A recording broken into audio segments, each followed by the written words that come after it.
Thursday night March Madness Inside Texas live show. Going to talk a little bit hoops, a little bit of football here, but I mean, guys, there's 3 minutes in the game. It's a little bit sweaty here.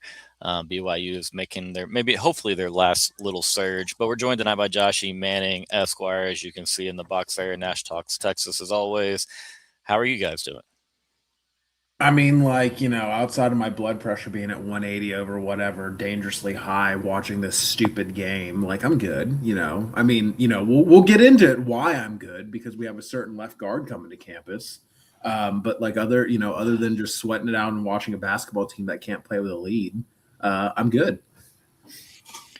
Yeah, I mean that's pretty. I mean, you think you're smarter than me, guy? Bringing up blood pressure numbers. You think I know what that means? 180 over.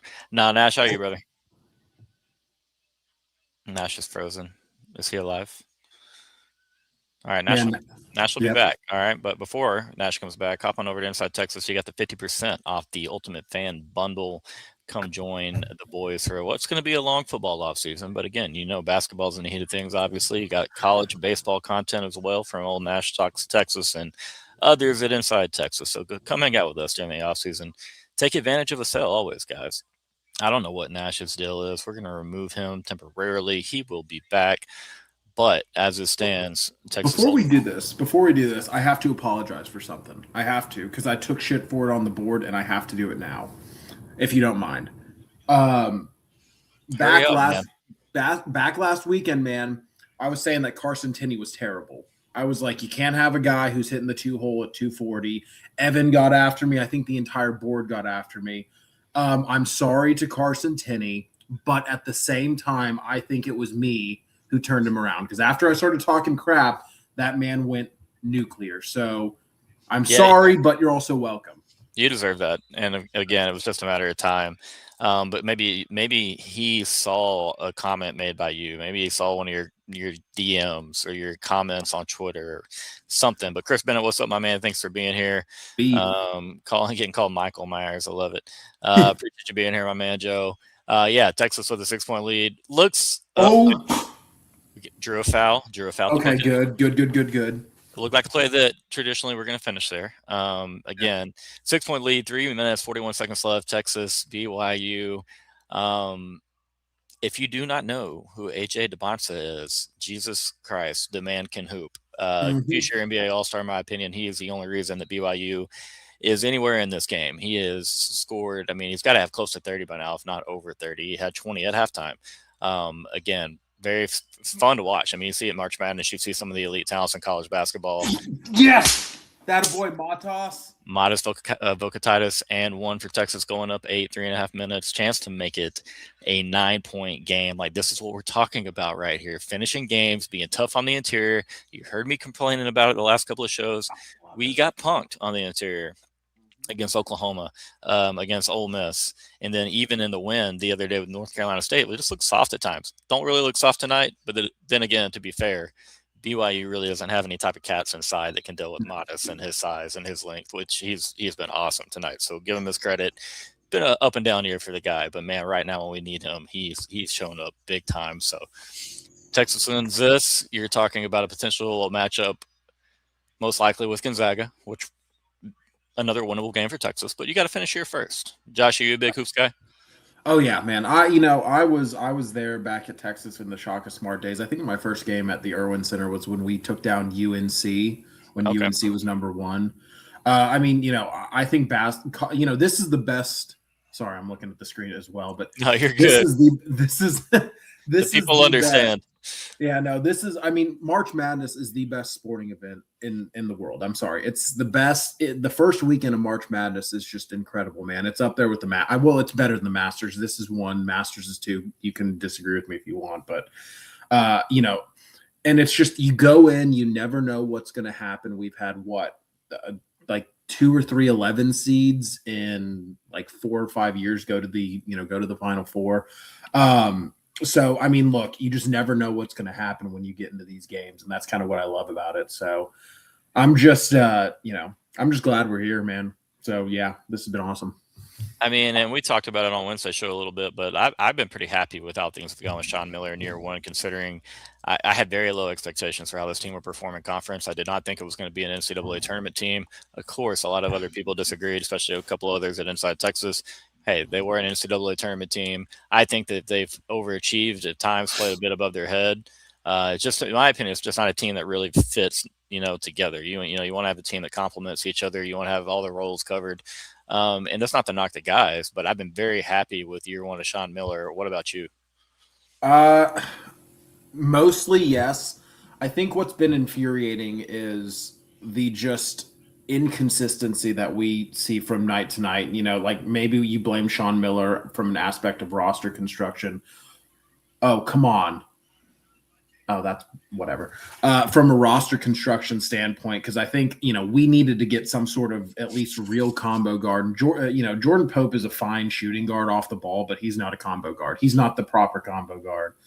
But at the thank God. Oh, that was a brick too. Come on, Modest. He's all over his back. Yep. There we go. But you have to make free throws. Modest has to step up here and knock it down.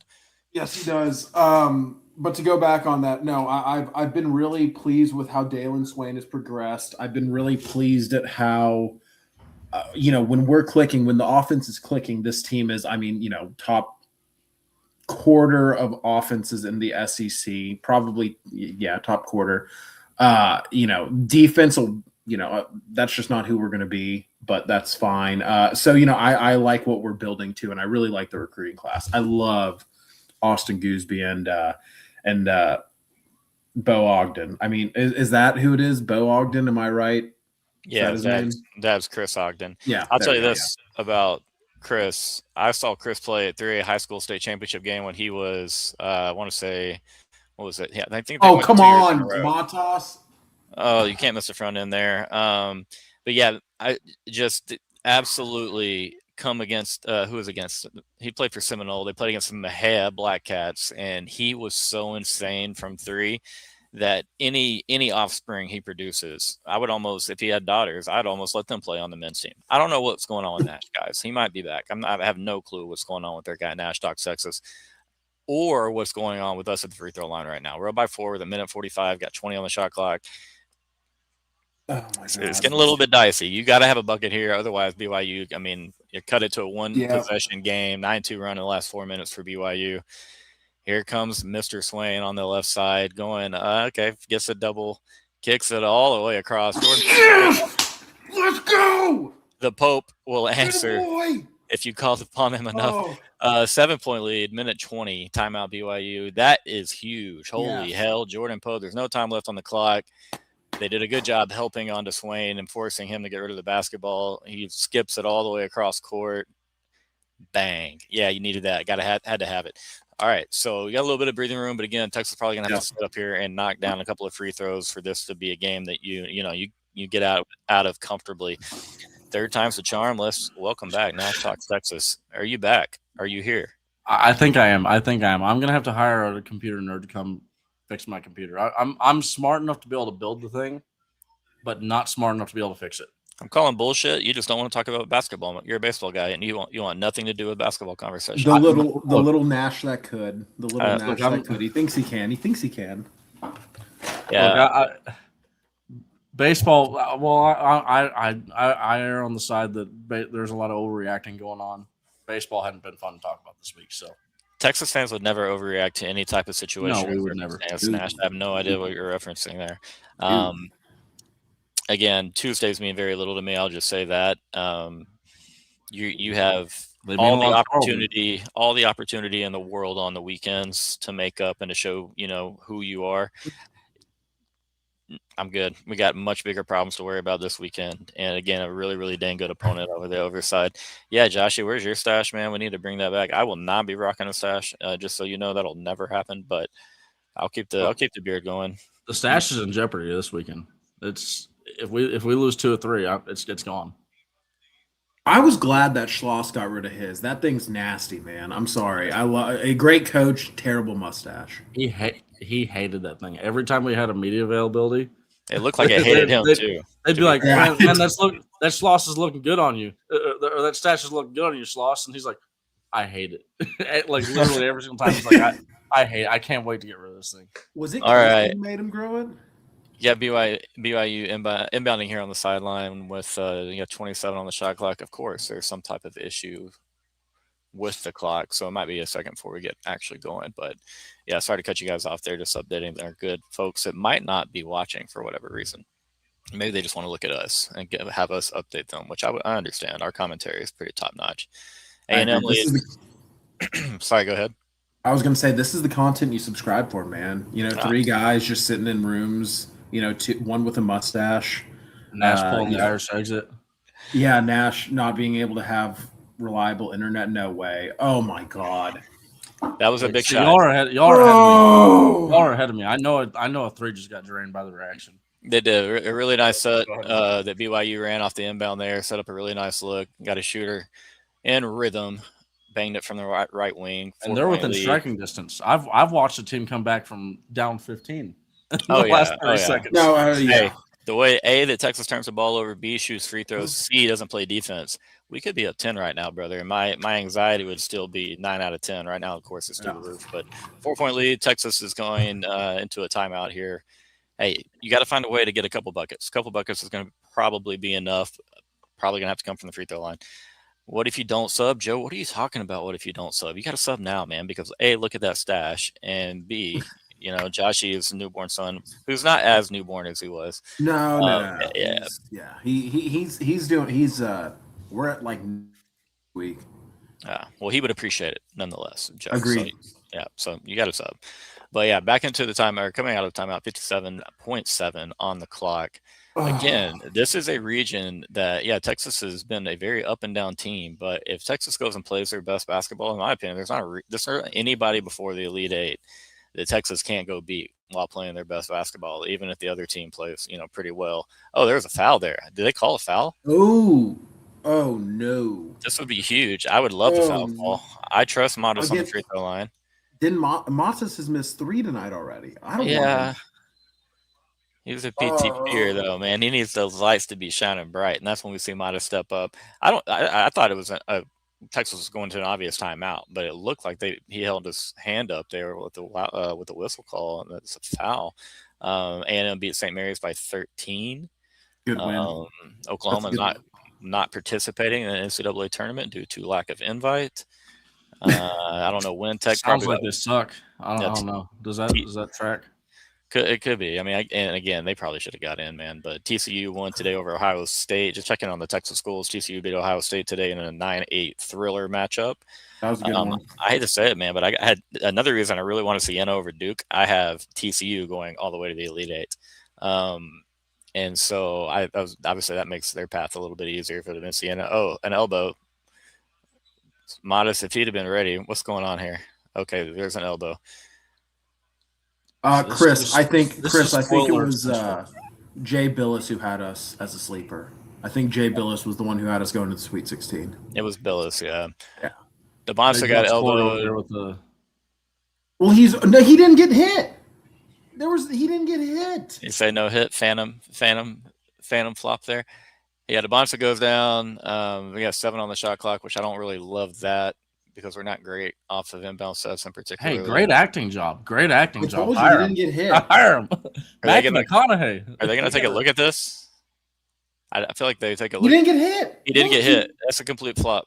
No, he stopped the game for it. Those are free throws. That's a foul. Yep. Mm-hmm. Oh, he got grazed, maybe. Oh, no. There's a little contact forearm lips. Look, I'll say this. If he got if there was one elbow to hit him, his head's going the opposite direction if he did get hit. I don't know. He snap a little bit. I don't know. AJ just acted like he got hit from a bullet from Lee Harvey Oswald. I mean, my God. Oh God. Yeah, that was a good pull, huh? That was a deep pull. That was a good one, yeah. Yeah. We got a common foul, and then when they're reviewing for the flagrant, but there's no way there's going to be a flagrant there, in my opinion, on Dalen Swain. So you should have Texas and Dalen Swain shooting 2 free throws right here. I mean, if that's a flagrant foul, then pack it up. I don't want to be in the tournament anyways. Well, I think are they reviewing Dalen for it, or are they reviewing AJ for stopping the game? Yeah, he grazed, but No, I think they just announced while we were just talking about Lee Harvey Oswald that they were reviewing for a flagrant foul. And I don't think AJ basketball. Lee Harvey Oswald. You want a deeper Kyle Korver. My guy, Creighton University. Yeah. And then who do they beat? Who do they upset as a double-digit seed? And Kyle Korver's, I believe, junior year. Don't ask me that. I don't know. Look, I did my deep pull. I said Conrad actually last. It's March Madness, damn it! Give me a pull, guys. Come on, reach into the bag here. Well, what I was gonna say is Wally Zerbiak would be no foul. Wait, what? Oh my god. Oh wait, they reset the clock though. Oh, number 8 shooting. Wait, okay. Interesting. No, Wally Zerbiak was wrong. Modest. That man was dirty. Modest to the free throw line. It was on the give. Okay, I forgot Swain dished it to Modest. So Modest on the free throw line, 49.8 seconds, 4-point Texas lead. Oh my god! And it is still just a 1-1 here that we're dealing with, because I don't believe he was going up. Oh, I'm gonna be so sick. We're 5 from 11. Look, y'all are both. Oh my god! Television. Okay. Nobody panic. You got to play defense. You got to stop. We're fine. Here comes I'm over DJ. here on YouTube TV, 30 seconds behind y'all. Rob right in the paint. Baseline back to DJ or AJ. Sorry. DeBonta turns it over. High with the steal. Yes! What's the 31.3, and we've got Tremont Mark. We've got Tremont Mark. Tremont Mark on the line. Cam Hyde. Sorry, Nash. This is You're good, man. I'm over here. I'm literally watching them start to run the ball down the court, and I hear you guys. Are you watching on YouTube? Are you watching on I'm on YouTube TV, which is 30 seconds behind cable television. Okay. Ooh, dude. Yeah. And so the one AJ DeBonta turns it over in a very not again. Oh no, it's not Tremont. It's Matas. Oh, how they really? Oh my god! Hey, it's 2 free throws now. Just give me one. Just one. But I love how he's 69% on the night on the year. He missed 2. He missed at least 2 in a row short. Almost guaranteed to miss his next one deep when he did miss one. I feel like, but I mean, he's pretty far off on his last 3 attempts here. So I don't have a lot of confidence going into this here. Again, 4-point lead. He's literally reversed his season percentage. He's 69% for the year, and he's 30% today. He missed again. All right, here comes Rob Wright for the BYU Cougars. Kendall Weaver in defense. Big block from Matas. Big job by Kendall Weaver keeping his feet in bounds. Tight roping. Very nice. Oh, no. Okay, they called the foul. Okay. No. Okay. Oh, my God. 18 seconds. Tremont Mark confirmed. Oh, my God. To the free throw line. Oh, my God. This I'm going to puke. Sweaty. Kendall Weaver and Modest did such a good job there on that possession. We don't talk. This is Kendall Weaver is going to be a guy that you're going to be sitting on Tuesday night doing trivia, and it's going to be like, what Texas player got their first ever double in a March Madness game, and it's going to be Kendall Weaver, and you're going to be like, man, that guy rocked. Yep. We'll miss and him. You know what? Kendall Weaver might be on the podcast. Ooh, really? I love Kendall Weaver, man. Well, no, I'm not saying like that, but I'm saying that he's like he fits the type of guy that would wind up being on a Texas podcast or something like that in the near future. 3-point desperation heat BYU airballed. Nobody touches that. Texas basketball 9 Texas seconds. Basketball. Woo! Bring it on. Most likely Gonzaga. I want running horns, baby. I want Gonzaga, man. I want some redemption. We've had some nasty Gonzaga losses in my time. All we need to do is get Mark Few into a bar 2 nights before the game, and we'll be good. Christ, Mark Few, man, does he have Rottweilers or what type of dogs? Remember when he was drunk and he was doing the drunk driving, and then he had his dogs in the back? I know that he got a case, but I didn't know about the dogs and the canine. Yeah, 2 dogs. Yeah, he had 2 dogs in the back of his car. It was great. I'd love to beat Gonzaga. It'd be great. So actually, Ghost and Nash, I have a question for both of y'all, but I think Cord, you may be more in the position to answer. Do you think Mark Pope is regretting his move to Kentucky? No, Would have no clue. Okay. that's where he went to school, man. Like, well, yeah, but I mean, at BYU, you're getting. I mean, like, I get you're getting Kentucky NIL basketball money, but I think that private equity money coming in from it's Utah's got private equity, but BYU's basically got private equity money. I mean, they paid what $6 million for AJ to go for 1 year. I mean, I don't think Kentucky's paying that for any player. I mean, that could be the case. You might be right about that standpoint. But as far as Mark Pope in particular, like, I mean, I don't think it's a close call in particular. I think he knows exactly where he wants to be. But again, I don't. I don't even know who Mark Pope is. Kentucky. He could be a player. He could be a coach. I don't know. Yeah, well, he played for Kentucky. Now he coaches. He's head coach of the Kentucky Wildcats. A little bit of an eccentric character. I like the guy. I think he's got good energy. But some of the, a guy that some would call maybe a dork, you know what I mean? Just because of some things that they see in media clips from team meetings or ways, you know what I mean? There's like college football has several guys that you could put in that category as well. But Texas going to the free throw line, up 6, little time left, 5.4. Texas will move on to the round of 32. That feels good. That feels great. That feels good.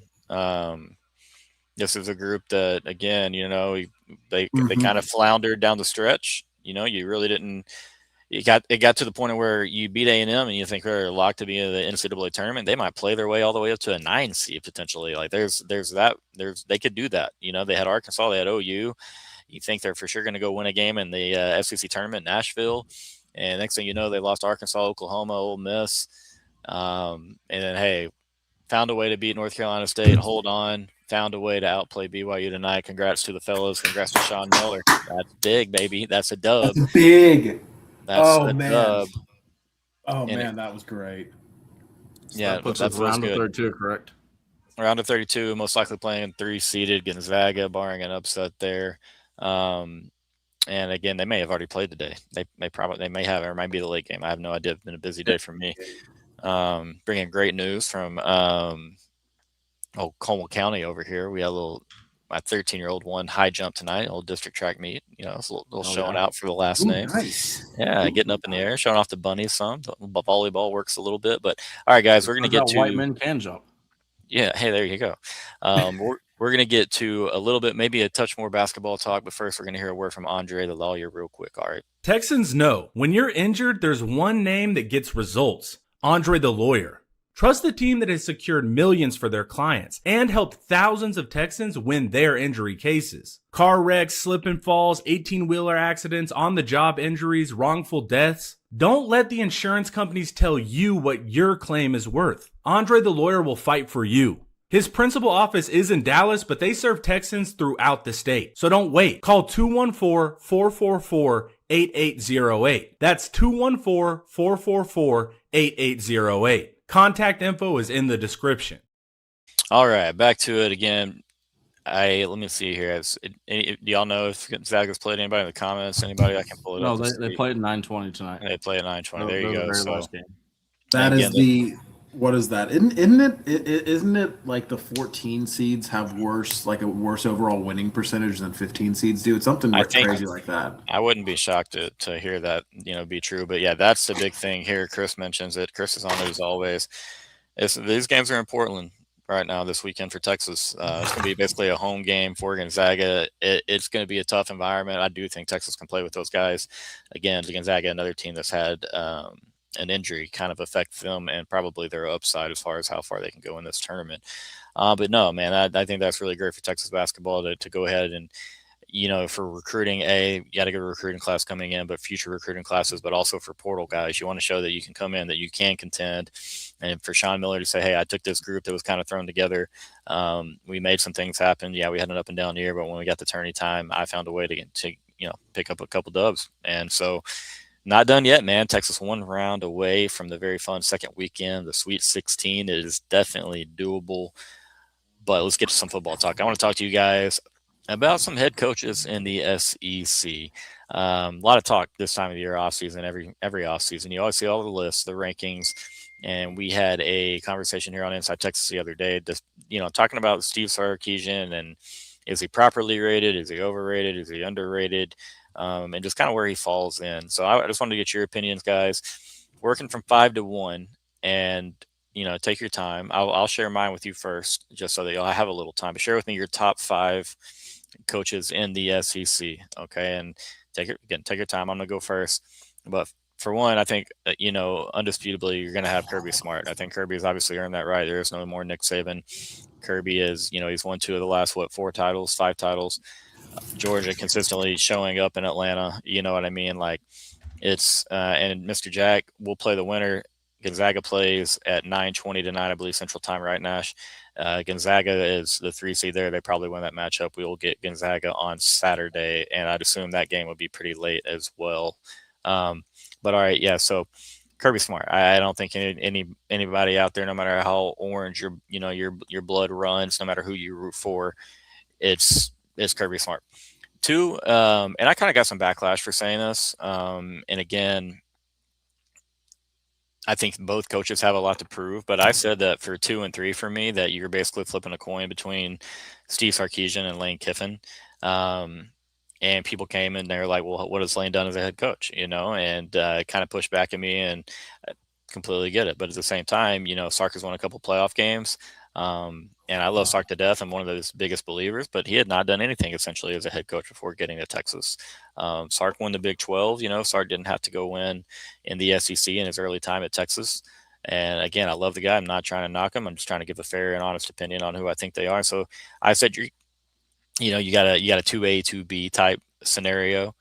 4 for me is one that actually,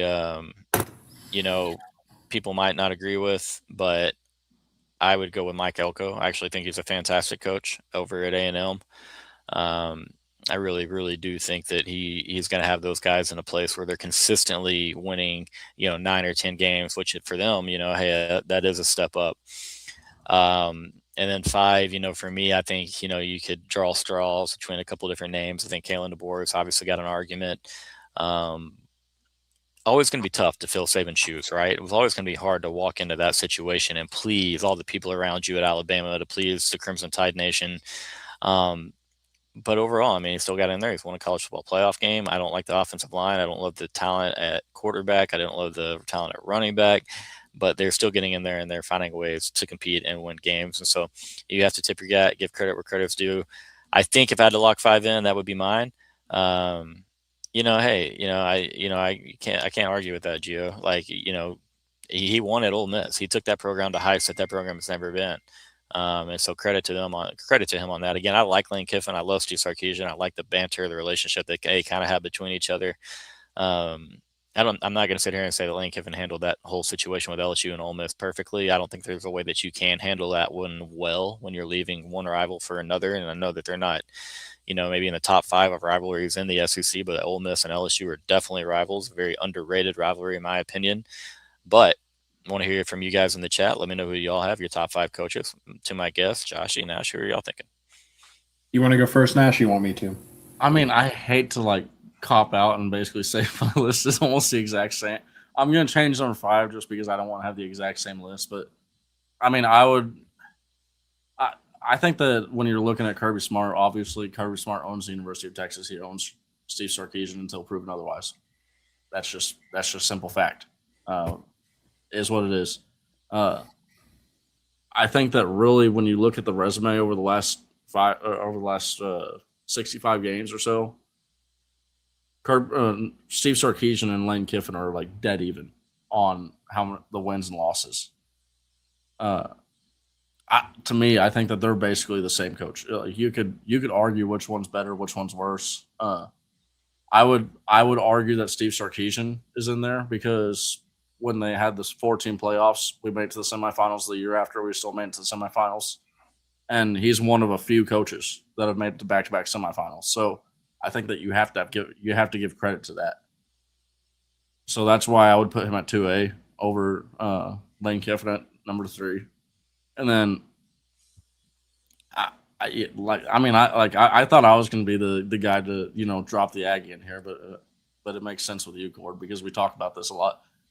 This is also kind of where I get a lot of my respect from him.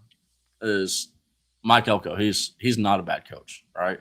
If we're being honest, he's not a bad coach. He's a really good coach.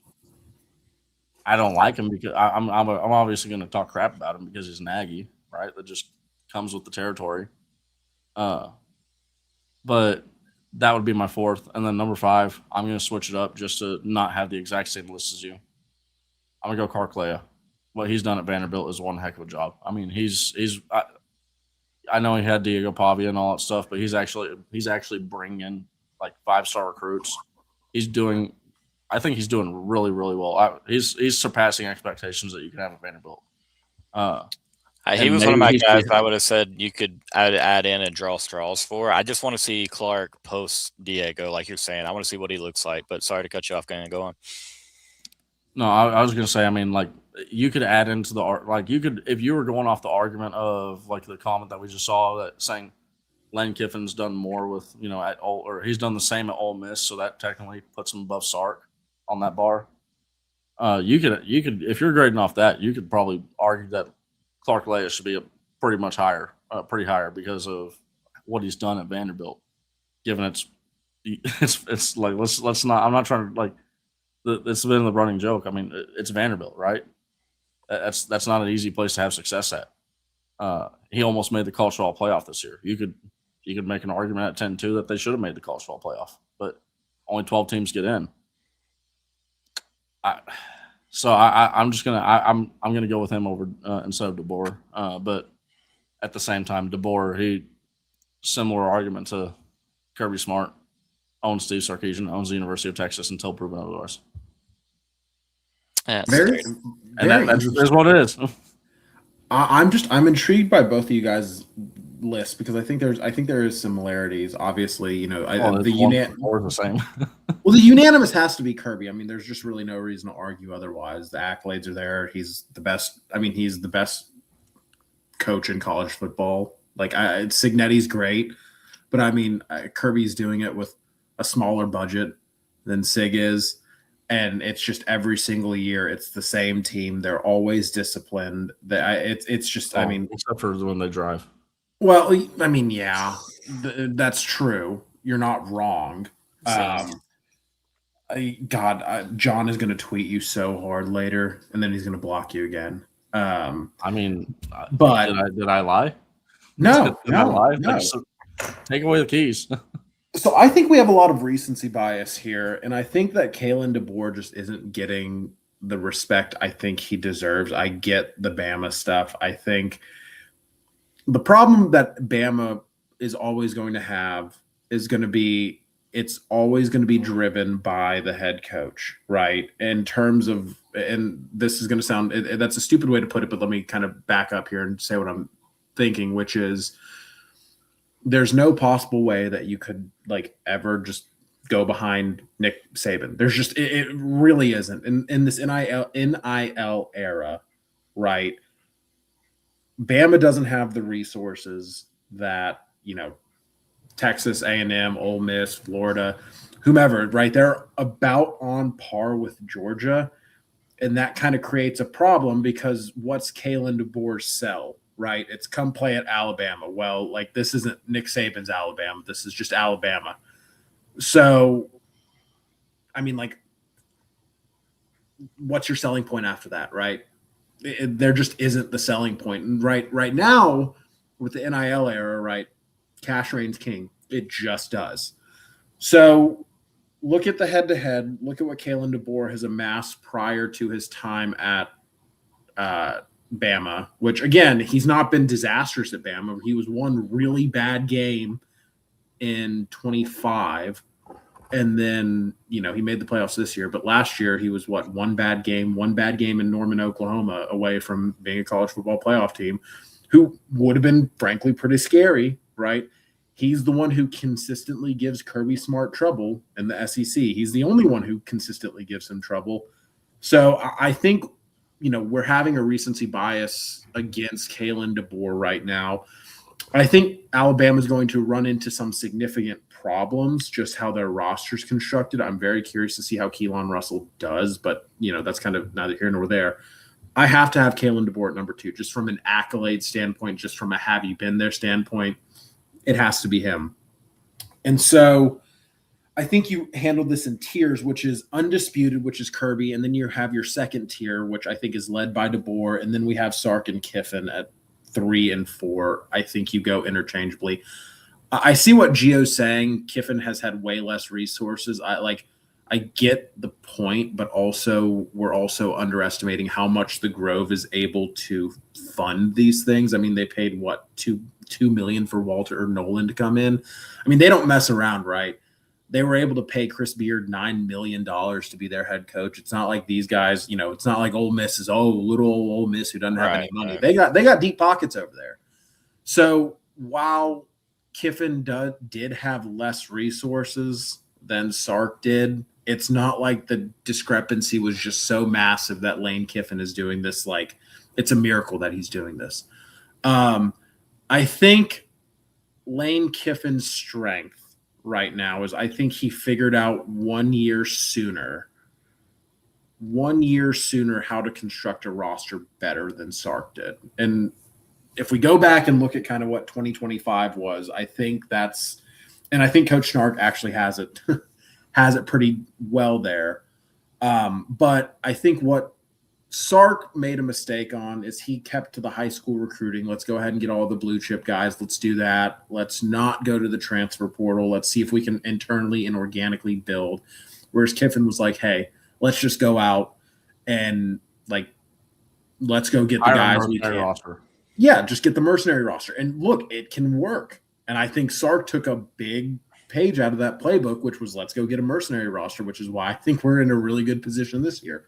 I'll say at the same time, though, I think a lot of people, when I think of the two, I'm comparing them more so on the field than I am to roster construction. I mean, you have to include both, obviously. Sure. But I think a lot of people would argue that Lane Kiffin has more so earned the instant offense title than Sark as of late. I think he's done a little bit better job of adjusting to modern college football defenses and how they've handled the RPO game and stuff like that. But hey, real quick, guys, we got to get to our second sponsor break of the night. We'll be back real quick. Keep on talking coaches. Big financial decisions don't have to feel overwhelming. There's someone who can guide you every step of the way. David McClellan is a fiduciary financial advisor with Forum Financial, and he's working closely with his clients as a true financial life coach, guiding every aspect of your financial journey with expertise and care. If his name sounds familiar, that's because David was a swimmer at Texas and a member of several national championship teams. Today, he channels that same championship mindset into helping people win with their finances. David specializes in financial planning, and he's contributed numerous articles to Kiplinger on the topic of retirement tax bombs. And right now, David is offering viewers a free intro consultation to assess your financial situation.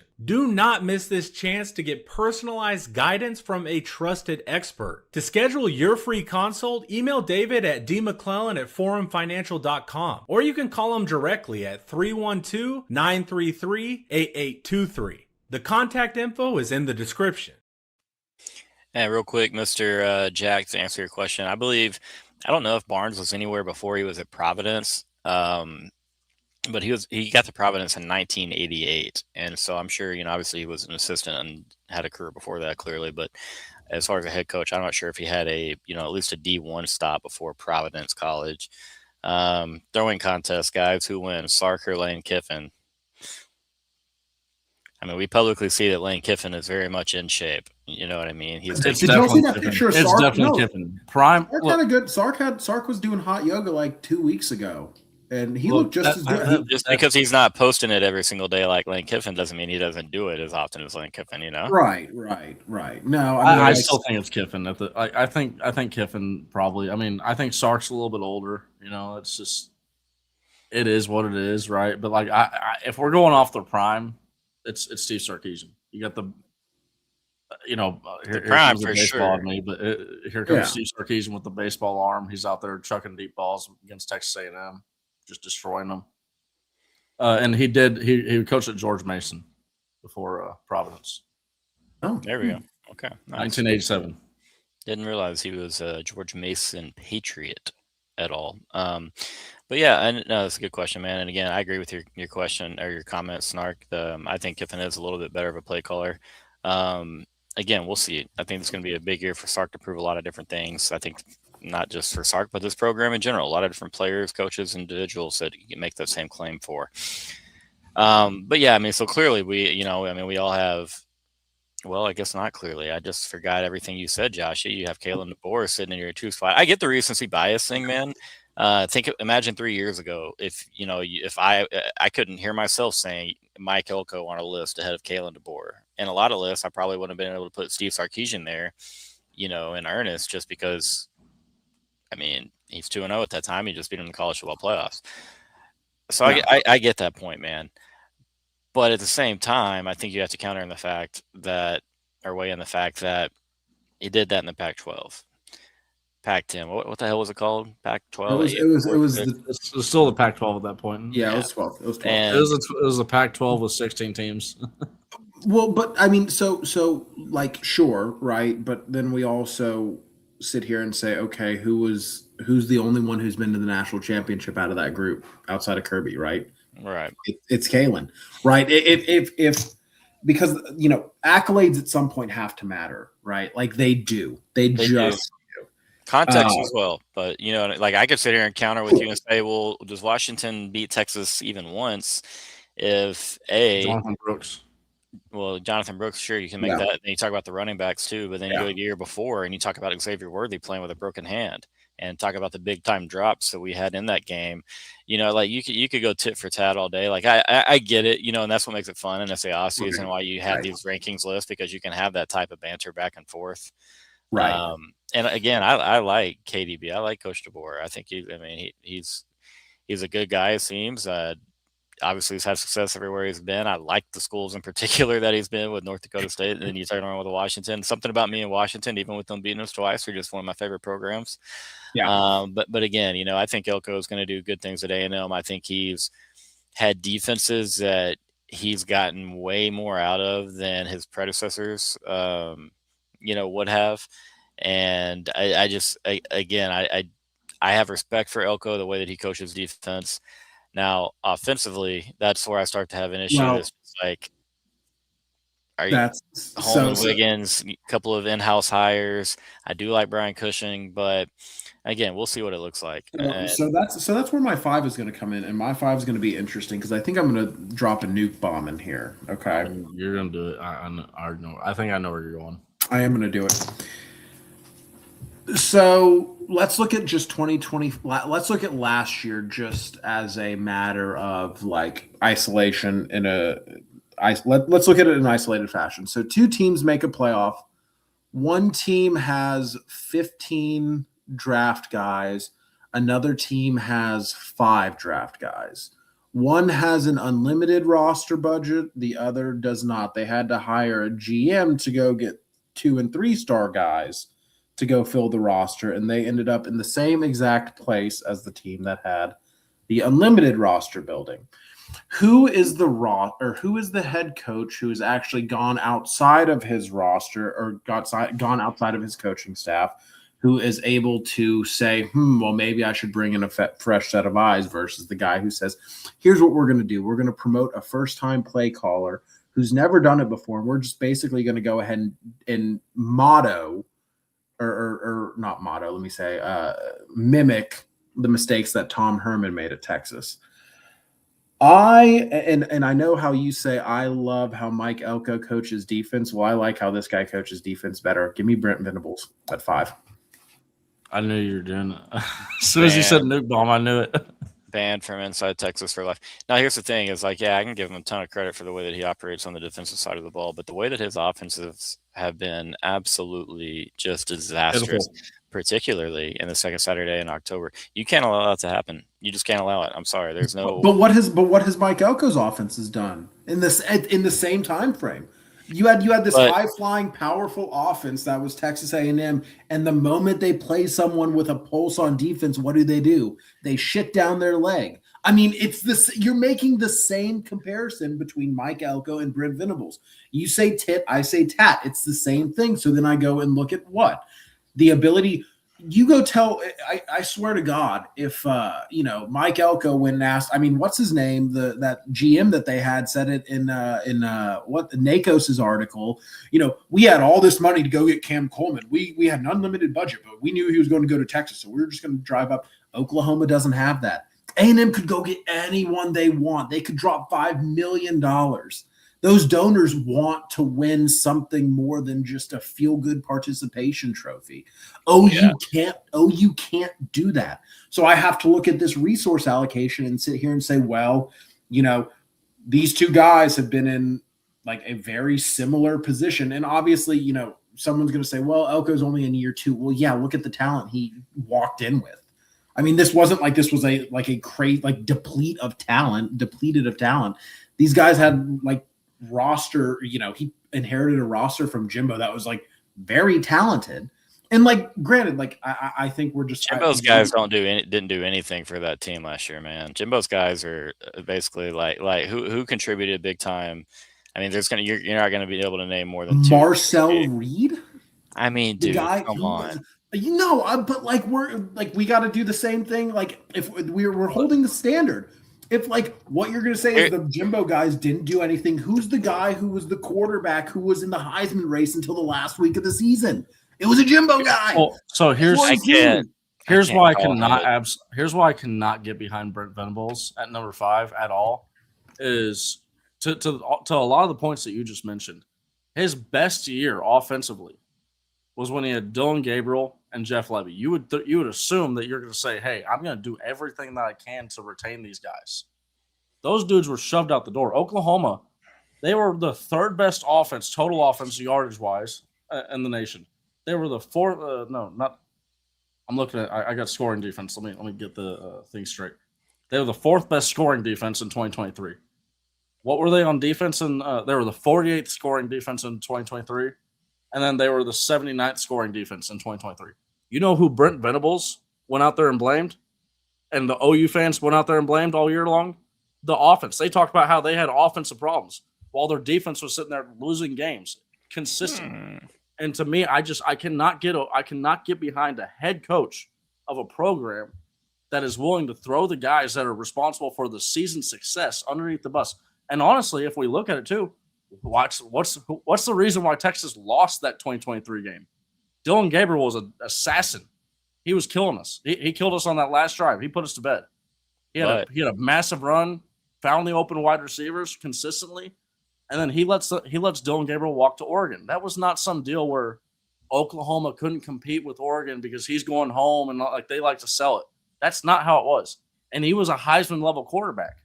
I mean, I cannot get behind Brent Venables when he threw the entire success of when they were 2023, when they actually started to look good and they look like they might be a problem in the future.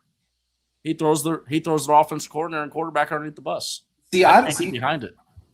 So here's let me go with my retort really quickly because I think there are 2 things. First thing is I don't think Dylan Gabriel was staying there ever because Jeff Levy was gone. Like, I just don't think Dylan Gabriel would have ever stayed there. Well, but why was Jeff Levy gone? He got a head coaching job. I don't think Mississippi State's the job that you're jumping to. I don't think Mississippi State's the job that you're jumping to. It's an SEC head coaching job. Hey, those Browse guys are smart, brother. They're not just gonna go take. Those guys were not wanted back in town. And they were not. You could hear it in the. He said, here's the thing: Brent Venables has a history of doing this in press conferences, chucking dudes underneath the bus. He has a history of doing it. He went out there and he blamed the offense, and then you also heard the fans. They echoed that same sentiment. I remember there's this one YouTuber that I watch all the time, and he every single time in his group and every time in his chat, he'd sit there and he's like, "Y'all are sitting there telling me that Oklahoma, the reason why Oklahoma is losing these games is because of the offense. Meanwhile, y'all are giving up 40 points a game on defense, right? That's not you're losing these games. They're losing close games while giving up 30 plus 40 points a game. That's not the offense's problem. The offense is doing their job. The offense is carrying their weight. Nash, you're opening up a door that I'm about to go through, and it's going to set people off in the chat. So riddle me this, okay? I'm doing the Brian Windhorst thing. I'm doing it right now. Okay. So there's a head coach who blames a coordinator for a reason, or for the reason why they lose, when in fact it's actually his side of the ball that's the reason why we lost. And then they fire him to go get another coordinator. Does that sound relatively? I would argue that when you're looking at this particular situation, you're looking at, hey, my number one choice wasn't available. My number one choice that I wanted when I came in the door is now available. I'm going to go get my number one choice. I don't think it was a deal where I think this is a lot different conversation, because when you're talking about let's clear up the chat. One thing He's is talking about Pete Kwiatkowski versus Will Muschamp. You're when you get to this level, you're splitting hairs, and I don't blame Steve Sarkisian. If you have a guy that says, "Hey, this is who I like. This guy plays the brand of football that I want to play. This was my first choice. This is the first guy that I called when I got hired at the University of Texas, and he is now available." I mean, Will Muschamp's not some scrub. That's a high level hire. I mean, and I don't think it's one of these deals where I never once heard Steve Sarkisian throw Pete Kwiatkowski on the bus. I mean, we had an excellent defense every single year, time and time again. Well, he did say he prefers prefers a coach that has more aggression in his defense. But I think that, again, that gets into the splitting hairs territory versus actually blaming the offense for why you're losing games. But here's the problem. This is the problem, right? Steve Sarkisian did I do prefer a more aggressive type of defense. Fine. But what else did he say? He said, this gives me more time to focus on the offense, right? Which we had never really heard before, at least I hadn't. Maybe someone can enlighten me on this. I didn't know Steve Sarkisian spent a lot of time doing anything with the defense. I asked a question about it on another site, and I heard the defense was mostly all PK. So, he's a head coach. He's going to oversee things. Yeah, you just think he sits his ass on the offensive end of the field, and it's just man, I hope things are going well down there. The way that I read that is a lot of people are talking to the point that y'all mentioned earlier. Lane Kiffin has been a better play caller than Steve Sarkisian up to this point. Fact. I think that Steve Sarkisian's recognized, because this is one of the things I appreciate the most about Steve Sarkisian. He's very honest in his assessment of how he does in a year. He goes and he criticizes himself a lot more than anybody else will criticize him. I think that he realized, I'm not spending enough time on the offense where I need to be a better play caller, and to do that, I need to spend more time on the defense. Now, maybe it's just a little bit of a cop-out saying that, but I think that when you're looking at this, it comes down to it's all about splitting hairs at this point. Versus, I can't even name the guy that they replaced Jeff Levy with. That's I was about to say Jim Bob Cooter, but I know that's not right. I mean, it's no. But so let me. And they went full bore on Jackson Arnold too. And that was a mistake. No, they threw Jackson Arnold under the bus, and they fired. But I'm talking about when they had Dylan Gabriel. Well, yeah, I mean, yeah, but they sat Dylan Gabriel in the bowl game for the future of Jackson Arnold. Yeah, and then they throw Dylan Gabriel's gone. And then they throw Jackson under the bus, and then they blame the mid-season. I'm just arguing a top 5 ranking. I get your point, and you want to be unique. I get that. I'm not trying to be unique on this. It started a hell of a discussion. The man has lost 7 games, and how many? 2 of his last 4 seasons, and last year, it is his side of the ball. It is his defense. But when you fell on the offense, people think that Arbuckle and Mateer were that's who it was. Ben Arbuckle. They're lucky that, and good for OU and Venables that they had the defense they did, because that offense was very, very, very mid. Think about how many times they were set up by that defense for success. Yeah. Again, not impressed necessarily with what they have on offense. They did improve a little bit. They returned Satania, and they have Parker, and they got Trail Harris. They've gotten better there, but it's not Lincoln Riley. It's not Bob Stoops. It's not Jason White and Landry Jones and all of those goobers. Somebody whoever mentioned in the comments, they do have high offensive expectations. They've always been really, really dang good on offense. offensive coordinator in 2024 was because I'm talking about the guy that replaced Jeff Levy. That was Seth Luttrell. First season offensive coordinator. Oh, you meant that's not Ben Arbuckle. You're right. And I mean, rightfully so. When you have a season as pitiful as they did in 2024, yeah, make a change, right? But in 2023, they're 10-3. They're on the up and up. They're looking. Sure. They're how many tight ball games do they win? Yes, it does. It absolutely matters. Well, then go look at who A&M played. A&M played no one. I tell you this. I don't care. You're trying to make it seem like I'm glazing A&M here. A&M would have beat the brakes off Alabama. Alabama was bad, and OU had them in the dirt. 17-0 game. Who lets them back in the game? A gift wrap layup to let them back in the game. A&M matchup wise it would have been bad for Alabama. So I don't know. You can pick on A&M. We're talking about Venables and Oklahoma, and whether Venables is worthy of the top 5 ranking has nothing to do with Oklahoma and who they played. I get that. Oklahoma got Auburn game. How fortunate were they to win that game? You can talk about it was a defensive back tripping on his shoes. They trailed LSU with under 5 or 6 minutes in that game in Norman to end the season. LSU team. A horrible LSU team. That's fair. It took a broken ass coverage for LSU to give up that touchdown and for them to win that game.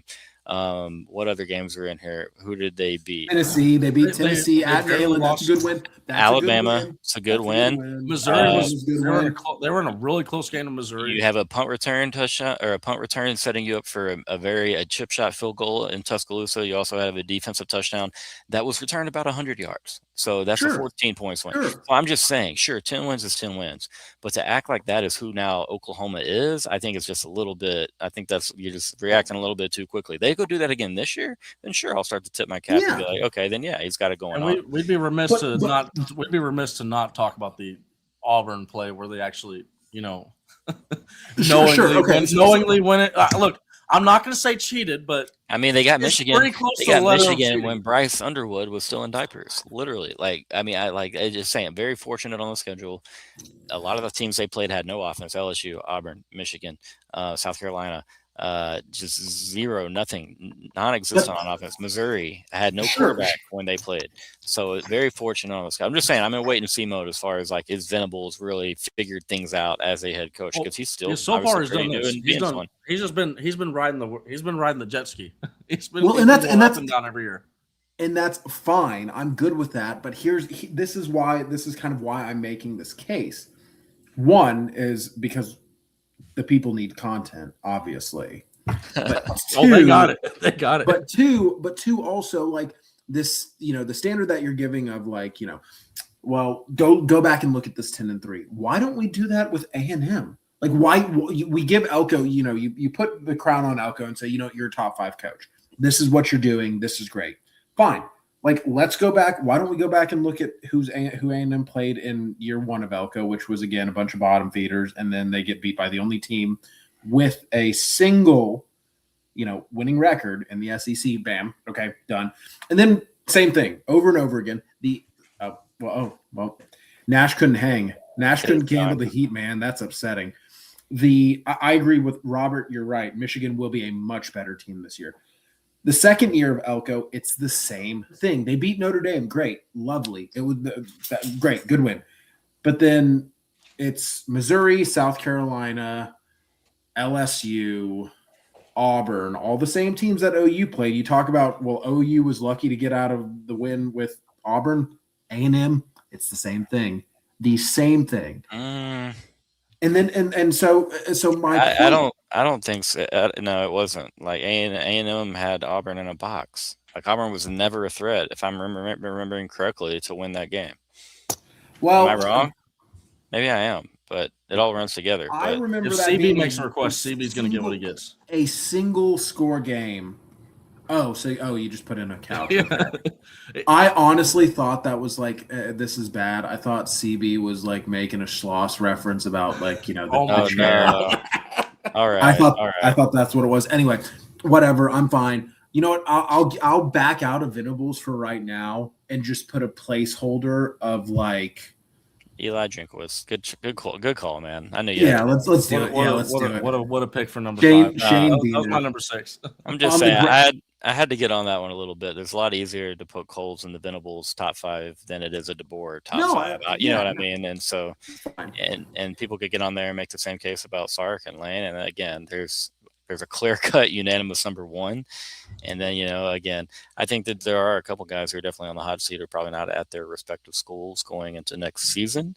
If we get a graphic for this, would you mind putting for my number 5? Could you put like Hugh Freeze, but like a ghost, like he's dead? The ghost of Hugh Freeze. Yeah, the ghost of Hugh Freeze.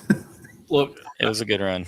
I always had higher respect for Hugh Freeze up until I did the every play for Cam Coleman, and then I was like, that's why Auburn people hate him. That's why. Like Nash had respect for Hugh Freeze after the Hookers thing. He was good with that. But then the Cam Coleman thing. I hadn't watched that much of it. I'm not gonna lie. Well, I watched much of what? There wasn't anything to watch. Hugh Freeze won. Say don't watch anything. You don't. Yeah. There might be some audio content. Wiretaps were a thing, big time thing in college sports back then. Who knows? But that's maybe. Can we do Lawrence Seymour talk? Can we do it for 2 minutes? We've got to. We'll get into it, and we're gonna have a whole show just on Lawrence Seymour. I'll bring you in just for that, Joshy. But I'm not gonna lie to you. It's Canes night, man, and I can smell it over there. But guys, I do appreciate y'all watching Inside Texas. Chris being in the comments, Jack being in the comments, all you guys that were in here having fun with us. Robert, Austin Dude, yeah, literally Austin Dude guy. What an awesome elite name that is for a YouTube handle. Austin. That is good. That Austin is really good. Dude guy. That sounds great. That's my boy Gould. He Texas baseball fan. There you go. Let's go sweep Auburn. What a response that would be. Nash, I guaranteed a win on Friday night last night. I'm guaranteeing tomorrow night Texas wins game 1. What happens after that? I'm not so sure. But tomorrow night we handle business. What are you saying, Josh? I was gonna ask Austin Dude guy what the female equivalent of it is. Is it Austin Chick Girl? Austin Chick Girl. No, it should be like. Wouldn't it be like Lubbock Chip Girl, or like the opposite of Austin? What's the where I'm from, basically? But no. Yeah, pretty much. All right, guys. Everybody have a good night. Thanks for watching Inside Texas. Throw a like on the video, and again, remember to take advantage of that Ultimate Fan Bundle, 50% off right now. Nash, Joshy, y'all have a good night. Thanks for doing the show. Everybody have a good one.